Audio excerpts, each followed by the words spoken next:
This week on the podcast, I give my first impressions on Synced. We tell you how you can get a refund from Epic Games / Fortnite. And, of course, we have deals of the week. All of that and more in this week's episode of the podcast. Hey, my button actually works this time. Hello and welcome to Next to Nothing, a podcast for gamers on a budget. I am your host, Danie K. I am joined by the wonderfully beautiful, the Mr. Green Elite. Green, how are you doing today? I'm doing okay. I can't complain. I'm here. I'm alive. Excellent. We're also joined. I'm doing good. Today is my last day with my job. I start my new job in a little under a week, and but life is chaos. We're also joined by the spooky and lookily, the Tanuki. Yeah, he's over there. We got Nix. Is that you've Nix? heard of Yeah, you've heard of podcasts. Now get ready for podcats. Yeah, I'm good, man. We're doing a horror movie every single day, so I've gotten a bunch. If I was more involved with social media, you'd probably see a list.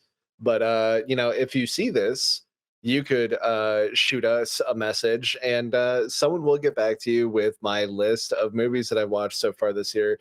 A lot of really good ones, not a lot of stinkers, so that's pretty cool. And otherwise, Green inspired me to write a book, so I am writing a book. So that's pretty much just been my entire week. It's been great, though. So yeah, here's to more gaming news and video games and cats. Cats. All Hell the yeah. cats. So, just a real quick note, we didn't go live this week because my internet definitely wasn't going to be able to handle it. But thank you for watching and listening to the show. Be sure to stick around until the end of the show to hear about some awesome deals we found for you this week. You can also find us on Spotify, Apple Podcasts, Google Podcasts, everywhere podcasts are found. And if my internet is up to it, you can typically find us live on Twitch, mostly Tuesdays. This week would have been a Wednesday at 7 p.m. Central Time. I just kind of want to jump into this game review. Yeah. Is that cool with you guys? Let's do jump in and jump out, bro.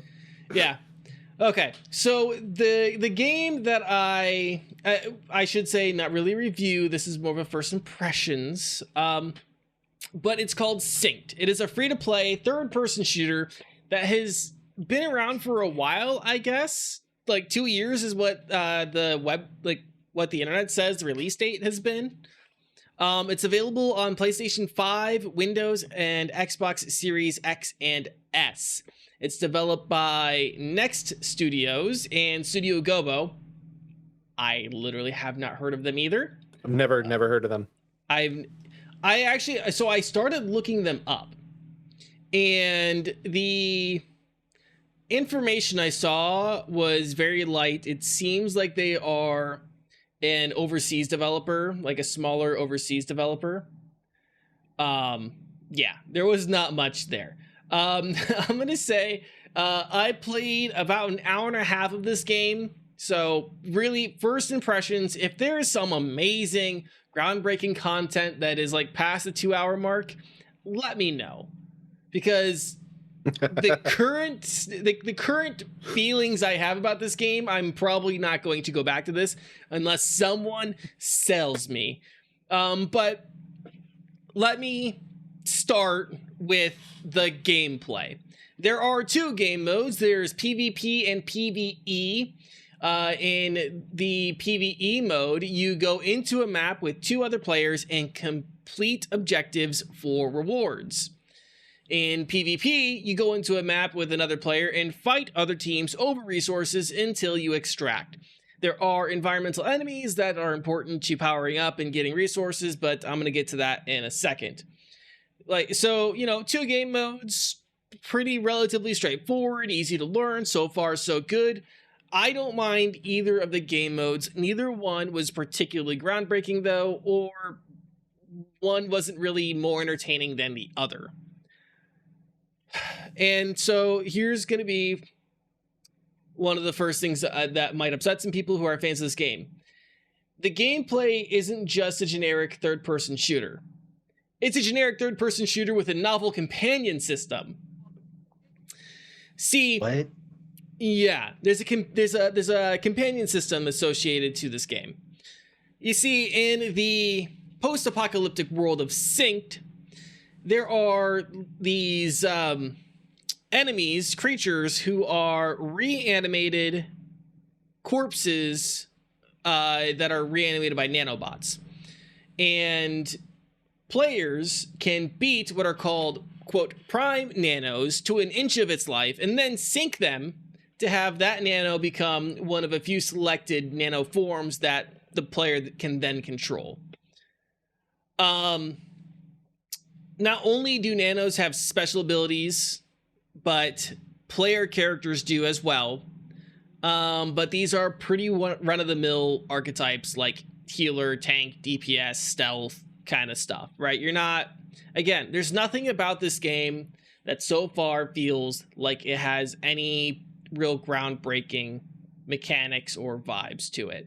The nanos themselves, you have like the attack nano, who is, gonna go in and do a bunch of melee damage. You have the shield nano, who will set you up with, big defensive shield and basically run interference. You have like a cannon nano that will do long range damage.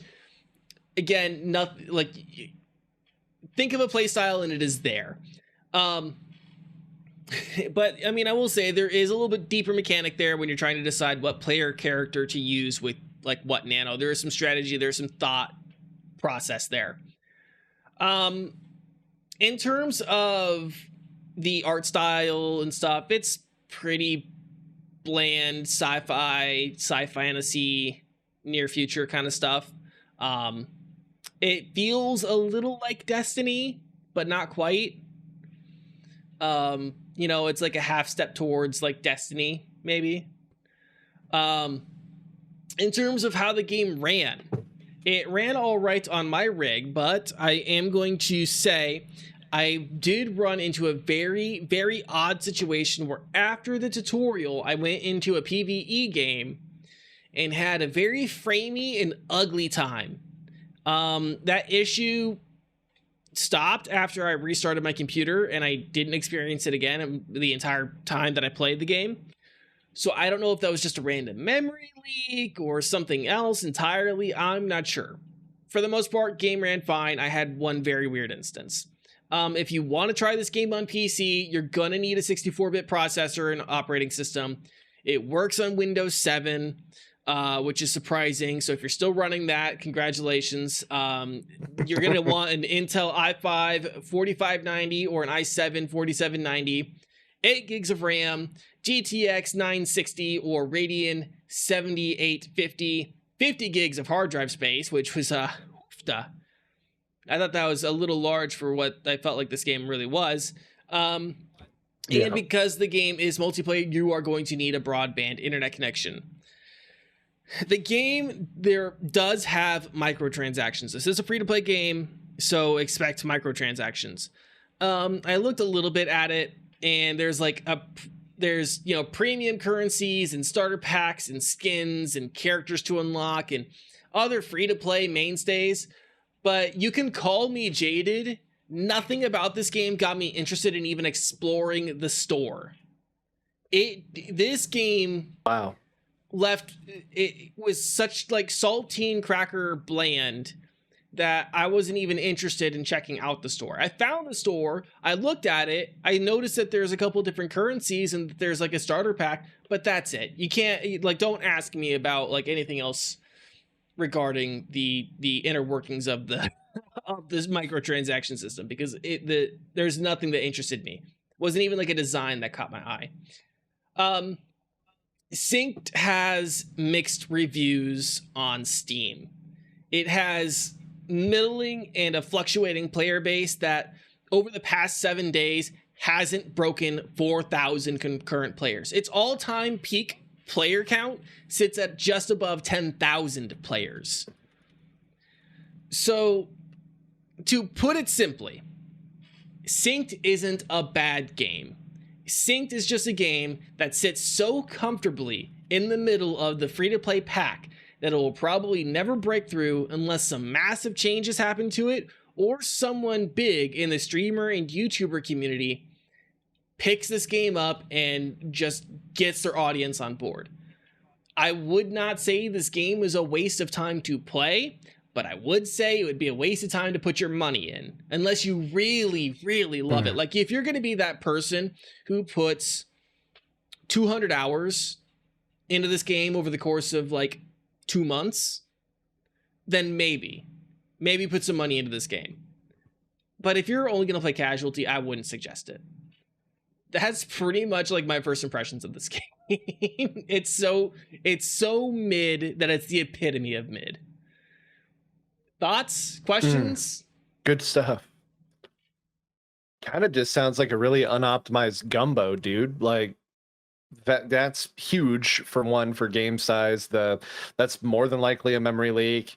The blandness, all of that. The biggest thing is that it also just kind of feels like, it sounds like a lot of other like gas games as service that have been coming out the last 5 years, because like as you were kind of describing a lot of that, I was like, oh man, that reminds me of this other free to play gas that I played for a little bit called Shatterline.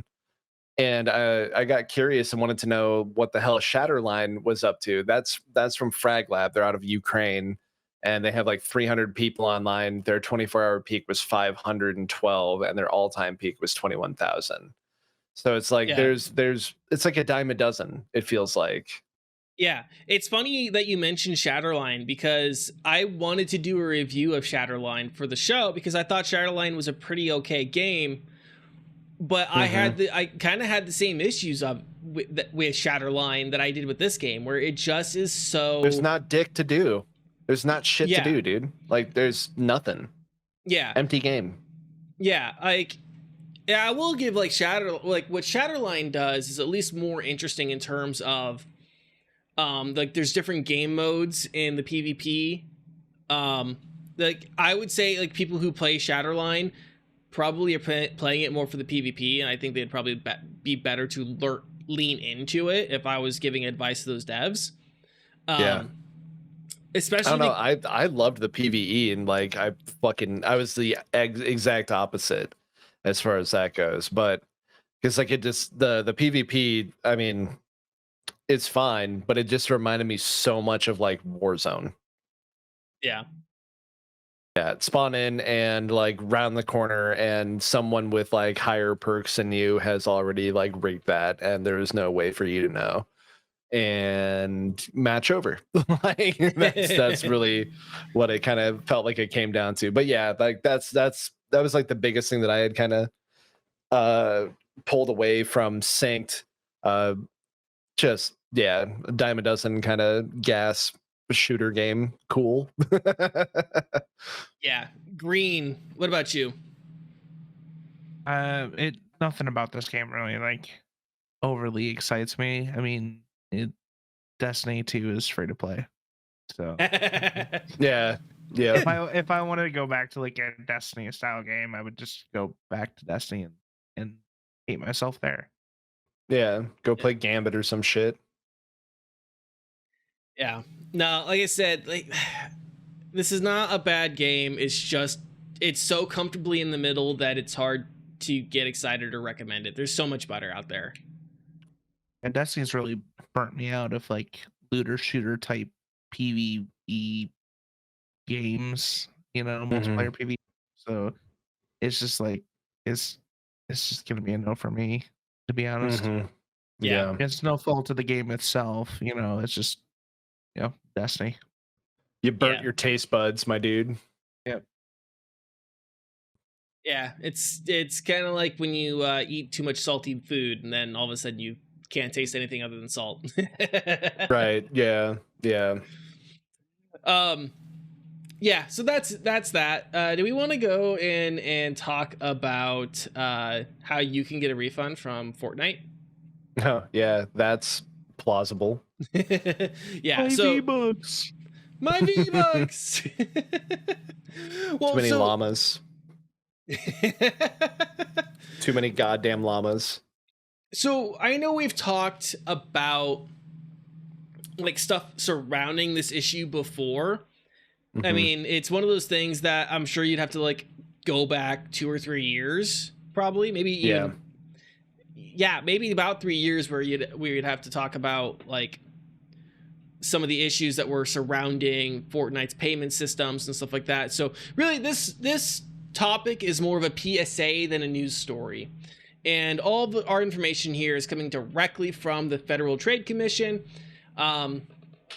So if you want more information, go visit their website. It's pretty easy, and make sure it's, the .gov and not .com or something like that. But anyways, in a legal case between the FTC and the Epic Games, Epic has agreed to pay $245 million in a settlement in regards to the in-game purchases. The TLDR of the case is that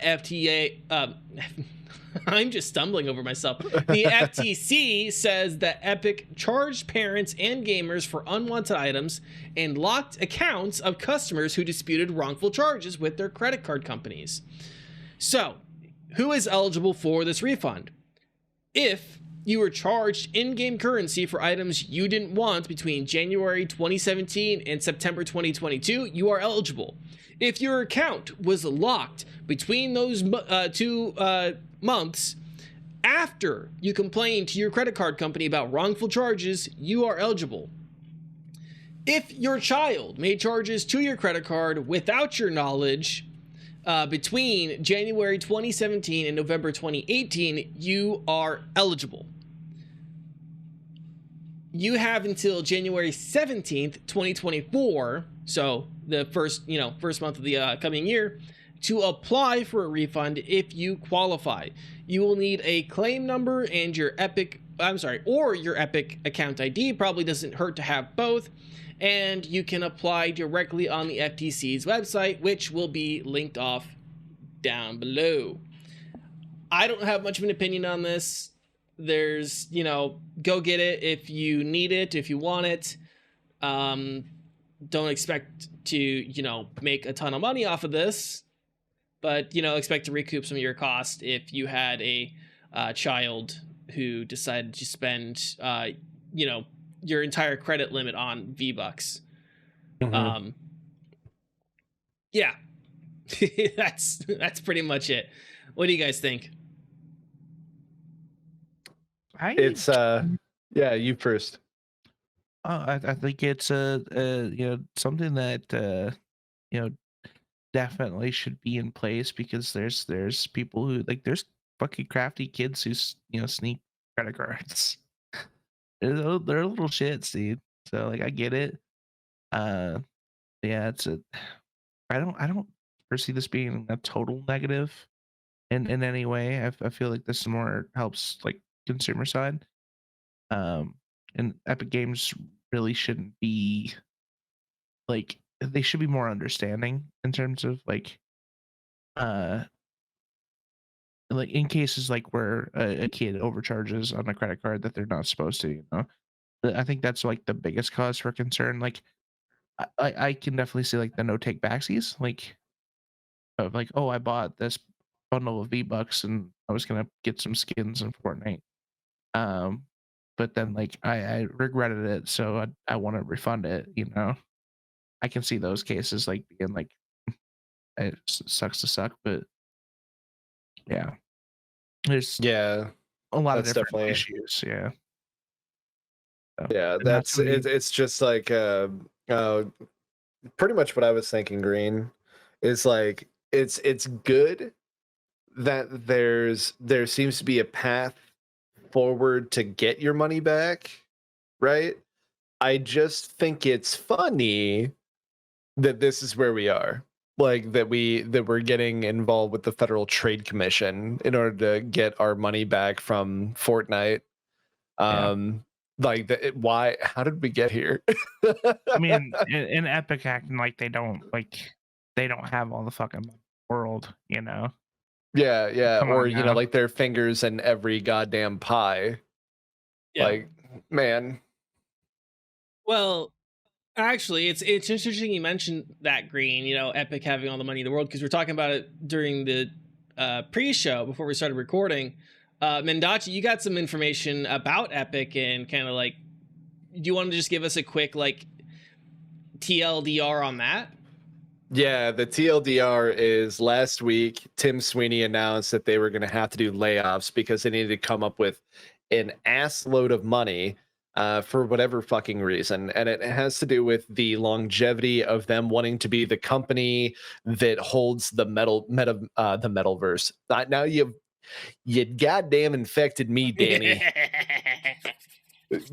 That's awful. No, they want to be the people behind the metaverse, you know, throwing the concerts and doing all that dumb shit in Fortnite that apparently people love. So maybe I shouldn't shit on it too much, but either way, they laid off 16% of their entire workforce. So that's like every division.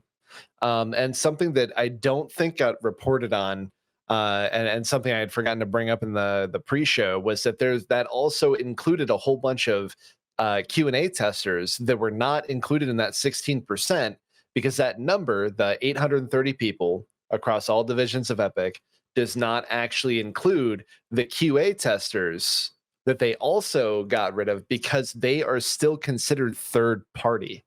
So regardless of like, let's just say like Joe Rodriguez has been working on Fortnite as a QA tester for like 6 years and was just unceremoniously let go last week because the entire company that he does QA for maybe got turned away, or they're like, we can only pay so many testers.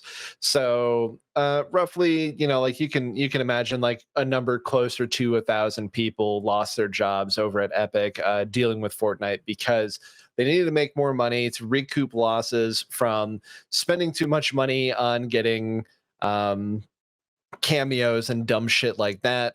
And meanwhile, they're also redoing some pricing with the Unreal Engine that shouldn't change, quote unquote, shouldn't change things for developers for video games, but like the automotive industry was announced alongside like movie industry. So we'll see what that is. That part right there is a developing story, but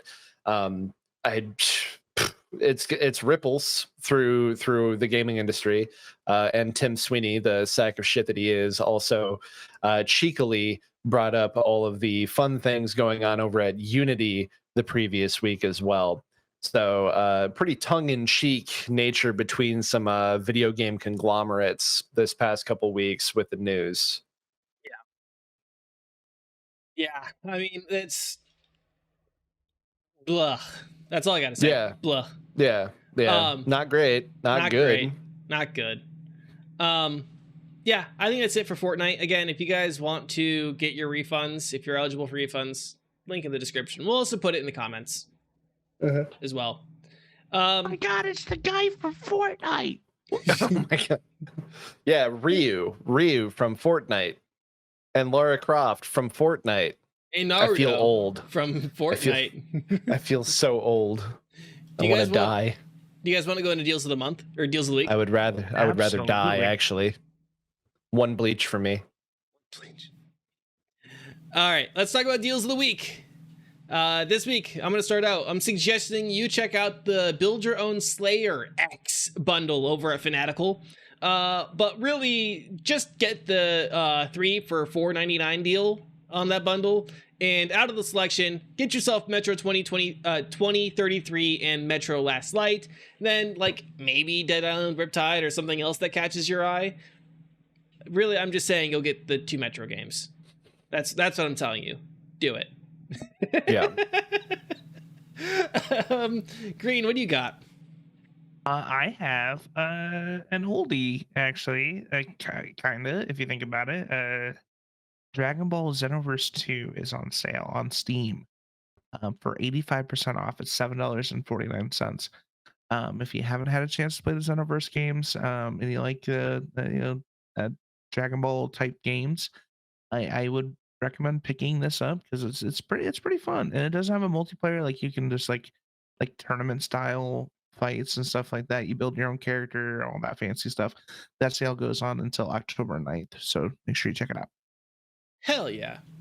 Mendachi, what you got? I actually wanted to tell everyone that Dark Tide 2, I'm getting it mixed up with Cyberpunk 2077. Both of those games have had massive updates just this past week.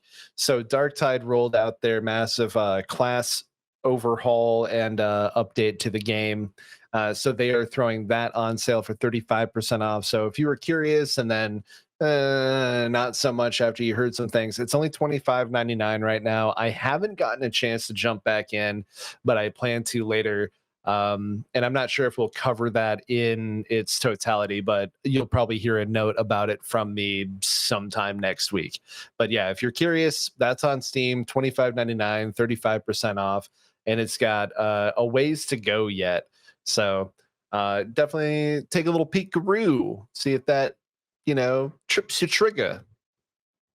Hell yeah. I think that's pretty much the entire show this week then. Not too bad. Keep it nice and tight for you all out there. So we're just going to go around. What do you guys got coming up for yourselves? Hunt Showdown. Hunt Showdown just had a big update today too. It's the Tide of Corruption event.